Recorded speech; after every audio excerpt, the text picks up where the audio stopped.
Reactive training systems. Oh, we're gonna get Mike going now. Yeah. Well, I mean, it's funny you mentioned that because I just sent one of my clients who's a grown adult a long voice note the other day, kind of going on and on about safety, you know, squat rack safety and stuff like that. And I don't know, man. I can't help myself sometimes. She took it well, but has managed to work in some quips back a good handful of times in our conversation since. But I've been known to I'm go gonna on a safety decline rant. commenting on. I'm gonna decline commenting on squats. Man, I train at the gym I'm at usually is alone, or I get lucky with one person there. And the last time I squatted, it was one of my friends who came in, and he really good guy, pretty strong for his weight class, like a 400 squat. And I'm not about to have him singularly back squat or back spot that. So safeties, man. Yeah, I've been known to pull a Father John card out once in a while and be like, hey, we should squat inside the rack, and we should set the safeties because, bad things happen and bad things happen quick. It'd be nice to have your spotters catch it, but, when it goes wrong, it goes wrong. yeah, I still have many emails from you about that. yeah. I remember like a year and a half ago, I failed it was supposed to be like a last warm-up, and it was just a really big down session. And I was just not expecting it. Like, it didn't even grab spotters. It was supposed to be like a RPE 7 triple or set of 5. Failed the last warm-up and just like had to bail it onto the face savers. And I remember that email response. Did you flip the rack over? No. Usually, I mean, I squat pretty linearly down, so I just can land it really close, but See, thankfully didn't that's good. flip it or anything. I dorked one up.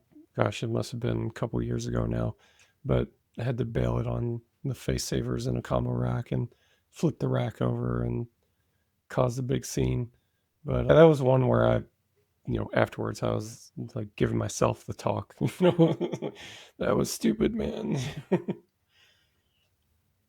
Were you like, you think the safeties are good on bench, and then you're like, oh, I probably should have brought those up a little bit, and then you're stuck failing and going like, how much can I bring my arch down? Like, can I make it? Can I make it? Or can I lean it to one side? Yeah, I mean, bad things happen quick, and we can get pretty cavalier with the fact that we're getting under hundreds and hundreds of pounds of weight, and I don't know. So I just pull out the Father John card once in a while. Be like, hey, back in my day, this happened, and No, I got pinned by some banded bench. I think you guys saw the video. I wasn't gonna bring it up, but I wanted to see what you did. Like, I was not gonna be that guy, or that coach. Be like, hey, Andrew, remember that time? Yeah, the alone in the gym, it was before the gym got face savers, and I had been bothering the gym owner like, hey, we should get some face savers on these combos. Anyway, I was doing what I thought was going to be some pretty submax banded bench, and then just failed that last rep. Ended up trying to like claw my way out of a banded bench, which is not very fun. Yeah, it sounds pretty terrible. It was painful to watch. The worst part was getting it over the belt. It was like 3 minutes long. I watched the whole thing. And I watched it actually more than once. Hate to admit it. And I was like, I showed my kids. I was like, hey, this is why we set the safety. Oh, yeah. We have face savers now. I haven't taken a bench set without face savers ever since. Yeah, well, I mean, you learn your lesson quick, right? Like I had some lessons where, I've missed some board presses with the safety set too low and things like that before that have been honestly close calls. Like it seems stupid, but if it goes a little bit different way for a couple seconds longer, then you black out underneath the barbell. That's not a good day. Especially, were these equipped or raw? Oh, well, I guess I should just tell a story. So this was back in the day. I was training at my university gym, and like our little powerlifting club area was like a converted racquetball court. So it was like down in the dungeon of the gym, like isolated, and everybody was off doing something.